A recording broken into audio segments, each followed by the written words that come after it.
2 ঘন্টার বৃষ্টিতে হাঁটু সমান পানিতে তলিয়ে গেছে শাহজালাল আন্তর্জাতিক বিমানবন্দরের অভ্যন্তরীণ টার্মিনালের প্রবেশ ও বের হওয়ার সড়ক। এতে ভোগান্তিতে পড়েছেন যাত্রীরা। সেখানে আছেন সহকর্মী রায়দুল ইসলাম শুভ। সরাসরি যাচ্ছি তার কাছে।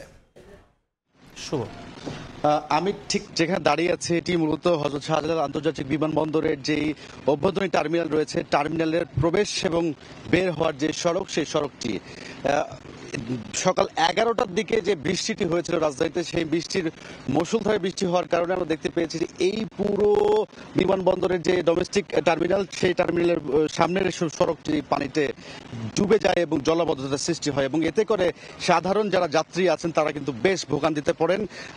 বিশেষ করে যারা এই ফ্লাইটে করে অভ্যন্তরীণ যে সকল দেশের বিভিন্ন প্রান্তে যাওয়ার জন্য বাসা থেকে বের হয়েছিলেন, ঠিক এই প্রবেশ মুখে এসে কিন্তু তাদেরকে আটকে যেতে হয়। অনেকের সাথে আমরা কথা বলেছি, অনেকে যেমনটা বলছিলেন যে এই পানি জমে থাকার কারণে রাস্তা পারাপার না হতে পেরে অনেকে আবার ফ্লাইট পর্যন্ত মিস করেছেন। আবার আমি যেই জায়গাটিতে প্রথমে দেখা দাঁড়িয়েছিলাম, সেই জায়গার পাশে একটি গাড়ি দাঁড়িয়ে রয়েছে, প্রাইভেট কার। সেই প্রাইভেট কারটি সকাল 11টায় সেই যাত্রীও, প্রাইভেট কারের মধ্যে একটি যাত্রী ছিল, সেই যাত্রীও কিন্তু বিমানবন্দরের ফ্লাইট ধরার জন্য প্রবেশ করছিলেন, কিন্তু গাড়িটি মাঝপথে সেই ইঞ্জিনের মধ্যে পানি ঢুকে পড়ার দেখতে পেয়েছে যে পুরো গাড়িটি প্রায় সকাল 11টা থেকে এখন 5টা বাজছে, এখন পর্যন্ত কিন্তু গাড়িটি অচল অবস্থায় সড়কটিতে পড়ে আছে। আর এই সড়কটি ধরে যা পারাপার হওয়ার জন্য বিশেষ করে যেই সিএনজি এবং ব্যক্তিগত গাড়ি যেগুলো রয়েছে, সেই গাড়িগুলো কিন্তু অনেকেই দেখা যাচ্ছে যে গাড়িতে ইঞ্জিনে পানি প্রবেশ করার ভয়ে পারাপার হতে যাচ্ছে না। এতে করে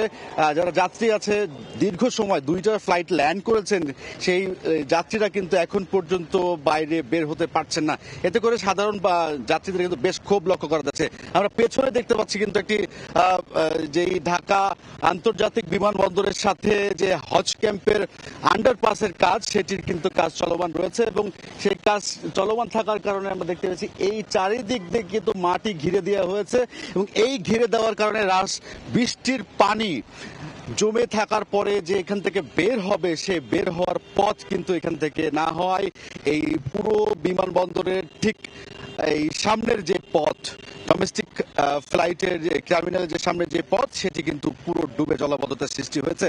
বিশেষ করে ড্রাইভার এবং যাত্রীরা কিন্তু এতে করে বেশ ক্ষোভ প্রকাশ করেন, কেননা অনেকে কিন্তু যেহেতু বিমানের টিকিটের ভাড়া বেশ মূল্যবান এবং তারা অনেকেই প্রয়োজনীয় দ্রুত যেন পৌঁছাতে পারেন, সেজন্য আসলে এই বিমানবন্দরে বা বিমানে করে যাত্রা করার জন্য, আকাশপথে যাত্রা করার জন্য কিন্তু বেরিয়েছিলেন। কিন্তু এই পুরো বৃষ্টিতে, সামান্য 2 ঘন্টার বৃষ্টিতে এমন ভোগান্তিতে পড়বেন, এটা আসলে কখনোই কাম্য করেননি বলে আসলে যাত্রীরা যেমনটা বলছিলেন। আমরা কিন্তু বিগত দেখেছি যে যারা গাড়ি না পেয়ে দীর্ঘ সময় অপেক্ষা করার পরে অনেকে আবার লাগেজ হাতে নিয়ে দেখা যাচ্ছে যে পুরো এই সড়কের উপরের রাস্তা যেটি রয়েছে, সেই রাস্তাটির উপরে লাগেজ হাতে নিয়ে অনেকটা ঝুঁকির মধ্যে দিয়ে কিন্তু দেখতে পাচ্ছে যে তারা এই পারাপার হতে। তো সবকিছু মিলে যদি বলতে চাই, সকাল 11টার যে বৃষ্টি, সেই বৃষ্টিতে কিন্তু এই জলাবদ্ধতার সৃষ্টি হয়েছে। এখন বিকেল 5:30 প্রায় পেরিয়ে গেছে, এখন পর্যন্ত এই পানি এই সড়ক থেকে নামেনি। তো সবকিছু মিলিয়ে এই ছিল আমার কাছে সবশেষ। বিমানবন্দর এলাকা থেকে জলাবদ্ধতার খবর জানাচ্ছিলেন সহকর্মী রায়দুল ইসলাম শুভ।